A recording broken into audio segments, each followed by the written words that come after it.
Morning, folks. Jordan here at the Nutty Gnome Homestead. Today is February 16th, 2025, and it is snowing again here in southern Illinois. We are in our kitchen today getting ready to make bread, sourdough bread to be specific. I showed you guys the other day how to make your starter, get it going, get it fed up, and get it ready to go. It only takes a couple of days, week to 10 days, to get your starter to where you can actually start to bake with it. Guys, this recipe is super simple. Anybody can do it. So I'm going to give you guys the recipe real quick, and I'll leave the recipe down in the description down below too. It's super simple, guys. So we're going to get you all in close, and we're going to show you exactly how we do this. We have 100 grams of our sourdough starter. You guys can see it here in the back. It's been fed up. We used our discard. In here, 100 grams. We used 175 grams of all-purpose flour, 325 grams of water. Sometimes, depending on the humidity, it might take a little more, a little less. I've used as much as 350 grams of water. I've used as little as 300 grams of water. Guys, you're just going to have to get a feel for this. And then we also have 10 to 11 grams of salt.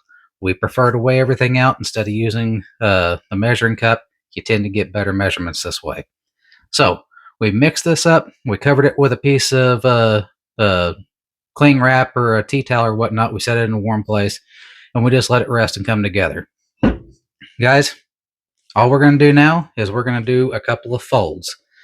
What I want to do is I want to lightly wet my fingers. That's going to keep this from sticking in my hand so bad. And we're going to start pulling this away. We're going to pull it up, fold it in. We're going to turn it, pull it up, fold it in.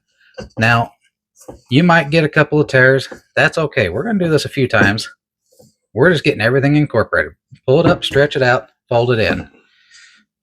Stretch it, fold it in. We're going to do this 2 or 3 times all the way around.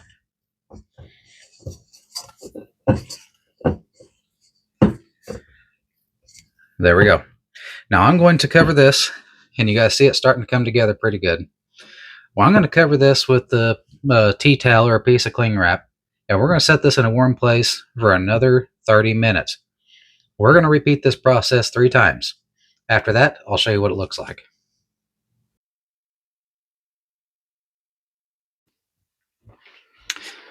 All right, folks, so this is one of the other bowls of bread we're getting ready to make.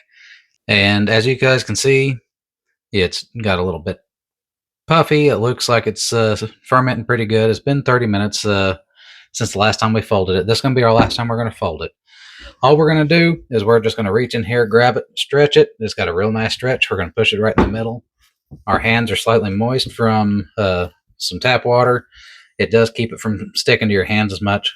We're going to turn the bowl. Every time we grab this, turn it a quarter turn, bring it, push it back in the middle. Stretch it, push it in the middle. Grab it, stretch it, put it in the middle. It's really this simple, guys. Now I'm going to do this to the other 2 bowls. We're going to get ready to go. Now we're going to cover this with our plastic wrap. We're going to put it in the refrigerator for a cold fermentation for anywhere from 6 to 10 hours, maybe 12, just depending. This is going to double in size or get pretty close to it in that amount of time, and then we'll get it out and we'll shape it and bake it. All right, folks, so we let these 2 loaves rise in a bowl in the refrigerator overnight, somewhere around 12 hours ish. I want to show you guys what they look like this morning. Peel the plastic wrap off here. They got a nice little jiggle to them. You guys can see that they've a lot of activity in here with the lactic acid. It's produced a lot of gas, so I know they're going to be light and airy. Both of them have doubled in size, so these are ready to go. We're going to go ahead and dump this out onto a prepared surface. We're going to start kneading this and shaping it. I like to make sure my hands are fairly wet whenever we do this, because it does make grabbing the dough a lot easier. Now this bowl weighs several pounds, so I'm going to need 2 hands to get this out of here.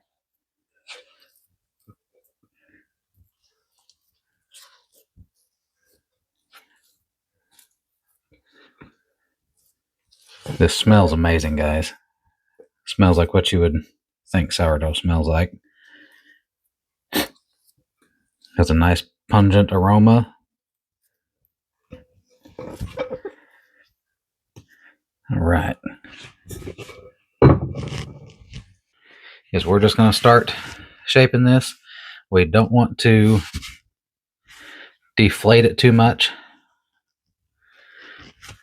We want to make it into a loaf.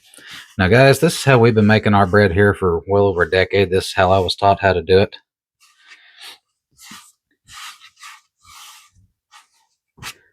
If you have any seams, just make sure to roll them around to the bottom.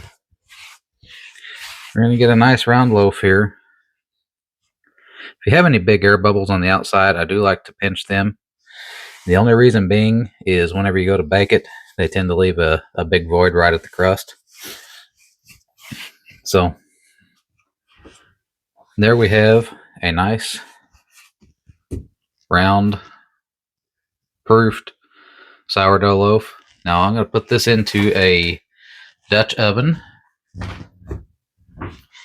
You guys can bake these in a pan if you want, or whatever you have. I like to put mine into a Dutch oven. I don't put anything in it, no oil, no parchment or anything like that. This is how I was taught to do it. This is how I'm going to keep doing it.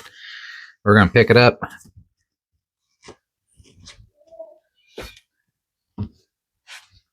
Put it in the Dutch oven. Now I'm going to put the lid on this and I'm going to let it set about 10-15 minutes. Alright folks, we're back. It's been about 15 minutes. It started to rise again. We did take a knife and we made a relief cut right in the middle of it. You can see it starting to push out there. This is going to go into the oven for 15 minutes at 450 degrees with the lid on. We got a pan in the bottom. It has some water in it. 15 minutes. We'll check it out. Alright folks, it's been 15 minutes. We're going to come in here and check it. Be careful if you have a water pan in the bottom. This will have a big burst of steam as soon as you open the door. Take our lid off. It's looking pretty good. Smells amazing, guys. We're going to put this back in for 30 minutes. After an additional 30 minutes, this is what it looks like. I think I'm going to leave it in just a couple more minutes. Get a nice brown crust on top. Alright folks, after about 50 minutes total, we have a nice loaf of sourdough bread. It reached an internal temperature of about 205 degrees. It's nice and hard on the outside. You guys can hear that nice tap. It is done, and it smells amazing. So that is all there is to it, folks. This is how we make our sourdough bread. We make several loaves every week. We've been making our own bread here on the farm for close to a decade, guys. It is super simple. Anybody can do this. If you have any questions or comments on how to make your own sourdough bread, leave a message down below or contact us over on Nutty Gnome Homestead on Facebook. Guys, get your starters going. Start making your own bread. There's only just a couple of ingredients in there: flour, water, salt. It doesn't get any easier than this, guys. Super simple and super healthy. Till next time, get out there, get baking, and y'all stay safe.